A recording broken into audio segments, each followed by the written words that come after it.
સુરતમાં 2 દિવસ પહેલા ઉન વિસ્તારમાં ભેસ્તાન પોલીસ અને પીસીઆર વાનને કચડનાર ટપોરી યુસુફ ટેણી ઘર આવતા પોલીસના હાથે ઝડપાયો હતો। ભેસ્તાનમાં પોલીસ પર હુમલો થવાની ઘટના સામાન્ય ઘટના ન હતી। જો કે યુસુફ ટેણી સફળ થયો હોત તો કદાચ તે 6 કોન્સ્ટેબલને પરલોક પહોંચાડી દેત।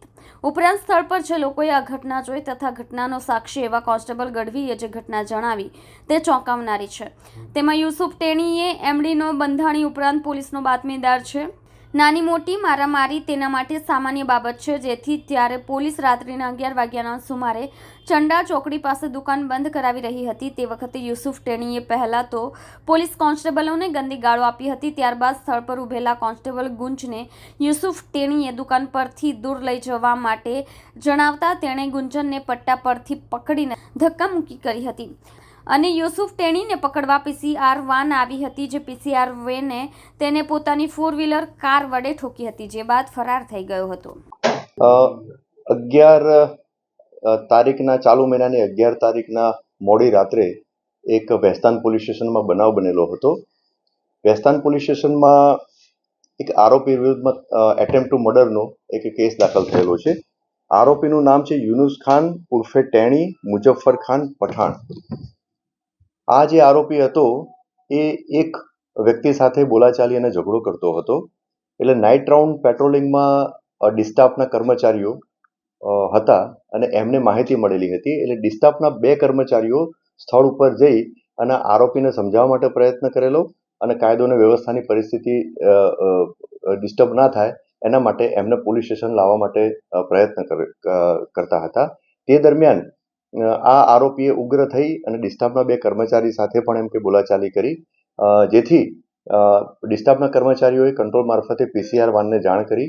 પીસીઆર વાનના ઇન્ચાર્જ અને અન્ય સ્ટાફ પીસીઆર વાન સાથે સ્થળ ઉપર આવ્યા તો મીનવાઇલ આ જે આરોપી હતો એની જે કબજાની સ્કોર્પિયો ગાડી હતી એને લઈ અને ભાગવાનો પ્રયત્ન કર્યો, જેથી પીસીઆર વાનના કર્મચારીઓ અને ડિસ્ટાફના કર્મચારીઓએ એનો પીછો કર્યો। જે જગ્યાએ આ બનાવ બન્યો હતો, બોલાચાલીનો બનાવ બન્યો હતો, ત્યાં રોડ ઉપર 2 થી 3 રાઉન્ડ જે સ્કોર્પિયોના આરોપીએ ચક્કર લગાવ્યા। એની પાછળ પીસીઆર વાન પણ એને પકડવા માટે અને એને રોકવા માટે એની પાછળ પીસીઆર વાન જતી હતી અને પછી આરોપીએ પીસીઆર વાનને 2 વખત ટક્કર મારી, એક આગળના ભાગેથી અને પછી એક આરોપીએ એની પાછળ જઈ અને રિવર્સ કરી અને ફરીથી પાછળની ભાગે ટક્કર મારી।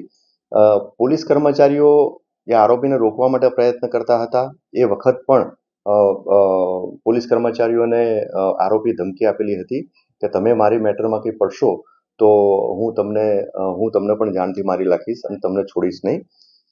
એ બાબતે આ ગુનો દાખલ થયેલો હતો। આરોપી આ ગુનો કર્યા પછી તાત્કાલિક એ ત્યાંથી ફરાર થઈ ગયેલો હતો। ગુનો દાખલ થયા પછી તપાસ દરમિયાન જે આરોપીની જે વાહન જે છે સ્કોર્પિયો વાહન એ સેલવાસ ખાતેથી તપાસના કામે કબજે કરવામાં આવેલું હતું અને આરોપીની શોધખોળ ચાલુ હતી। તે દરમિયાન સ્થાનિક પોલીસ સ્ટેશનના ડિસ્ટાફના કર્મચારીઓને ઇનપુટ મળેલ હતી અને એ આધારે ભેસ્તાન રેલવે સ્ટેશનની બાજુમાં થી એ મળી આવેલો હતો। તેને હસ્તગત કરી અને તપાસના કામે પૂછપરછ કરી અને એની ધરપકડ કરવામાં આવેલી છે। તપાસ દરમિયાન આરોપી વિરુદ્ધમાં બોડી ઓફેન્સીસ, પ્રોહિબિશનના અને ગેમ્બલિંગના ગુના પણ દાખલ થયેલા છે અને જે તે વખતે બનાવ બન્યો અને જેની સાથે આરોપીએ જે માથાકૂટ કરેલી હતી, બોલાચાલી કરેલી હતી, એણે પણ ભેસ્તાન પોલીસ સ્ટેશનમાં ફરિયાદ આપેલી છે।